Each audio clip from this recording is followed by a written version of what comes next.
大家好，我係 Joseph Chan。咁喺上一節影片嗰度咧，都講咗大象同埋小象。小象因為細個嗰陣時候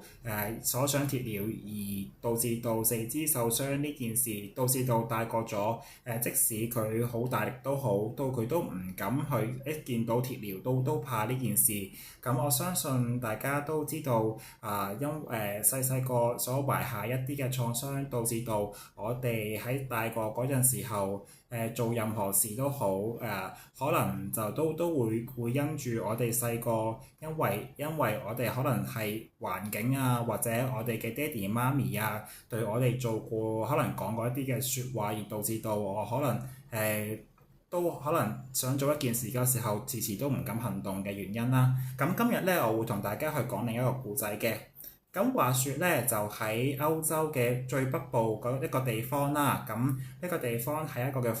叫芬蘭呢個地方。咁你都知道歐洲嘅北邊咧，一去到冬天嗰陣時候咧，係一個好凍啦。咁如果咁凍嘅地方咧，咁街上邊咧亦都充斥住好多嘅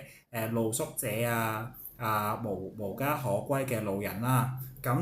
因為好凍啦，咁所以咧，呢班嘅路人咧，佢會想盡辦法咧，佢會喺呢一個街上面咧，去盡量去做一啲嘅壞事啦，例如喺牆上面塗鴉或者係可能係撩一啲路上嘅人係打下交甚至乎可能係去畫下攞個噴劑去畫一畫嗰個巴士趁機咧係趁呢個機會咧，喺個咁凍嘅天氣嗰度咧，希望警察可以捉到佢去坐監。因為咧荷蘭嘅一個唔好意思芬蘭嘅一個監倉裏邊咧，佢哋監倉入邊咧，佢哋係比較似一間房嘅。佢哋嘅間房間裏邊咧，咁凍嘅天氣之下咧，佢哋係有暖氣嘅，有暖爐嘅。咁咧有暖爐又可以有得食嘅情況之下，又有間房住喎。咁無家可歸嗰班人咧，咁自然然咧就係自然梗係想入去一啲嘅監倉嗰度，咁希望感受下一啲嘅溫暖嘅感覺啦。你都知道啦，如果咁凍嘅天氣，衫又唔多件，衫又破又殘舊。如果係再瞓喺街嗰度，分分鐘自己結冰，甚至會凍死。咁咪就趁呢個機會咧，就喺街上面去搗蛋去令到執法人員咁捉佢去坐監，從而係喺個監倉裏邊咧，就可能坐幾個月監，跟住當回暖嗰時候咧就可以出翻嚟。咁到出翻嚟嗰時候咧，咁嗰陣時候咧就已係春天啦。咁所以喺芬蘭個無家可歸者，佢哋專登去犯事，而希望得到溫暖，而做一啲壞事，去希望就係希望就喺監倉嗰度就去感受下一個體內嘅溫暖啦。咁帶入翻我哋嘅日常生活入邊啦。好多時候我哋細個，我哋係甚至乎聽到好多嘅中小學生啦，咁喺學校嗰度咧係經常性都會做一啲嘅會唔會做啲頑皮嘅行為，例如對老師唔係咁尊重語氣重咗甚至乎去恰下其他同學仔去撩故意唔同啲師長去一個合作配合咁樣呢個情況，甚至乎佢哋返到屋企咁唔敢，甚至乎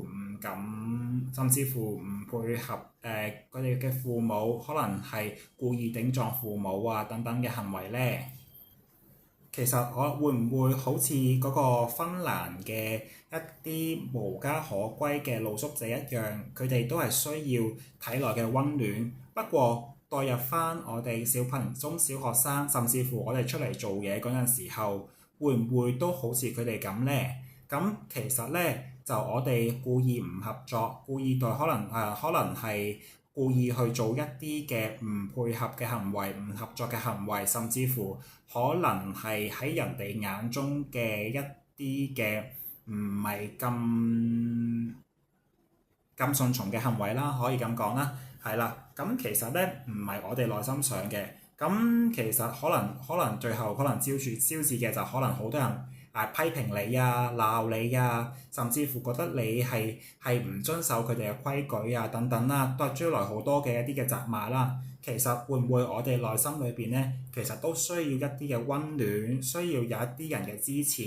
需要有一啲人我哋知道我哋內心裏邊嘅需要。你係會唔會當一個人有一個人好了解你，好温暖咁樣樣去問候下你嗰陣時候咧，咁會唔會當你內心感覺到一啲嘅支持嗰陣時候，咁呢個行為其實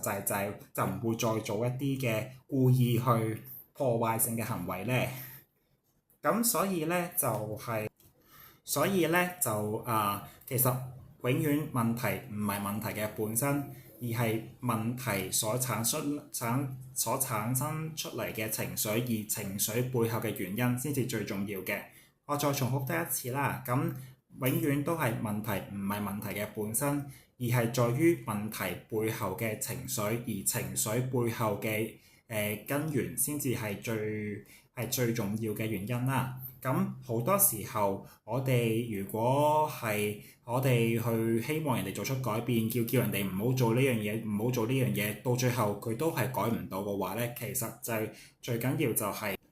我哋唔知佢嗰個根源性原因喺邊一度，又或者係我聽到好多人要改變啊，我哋都嘗試用一啲好多嘅方法去想改變自己，但係最後都係徒勞無功嘅話咧，咁係因為根源性嘅問題未處理得到，所以咧先至會導致到我哋可能唔自覺咁樣樣，唔知咩原因都係重複翻好似錄影帶咁樣樣啦，咁順住嗰個佢哋嗰個進度去進行啦。咁其實咧就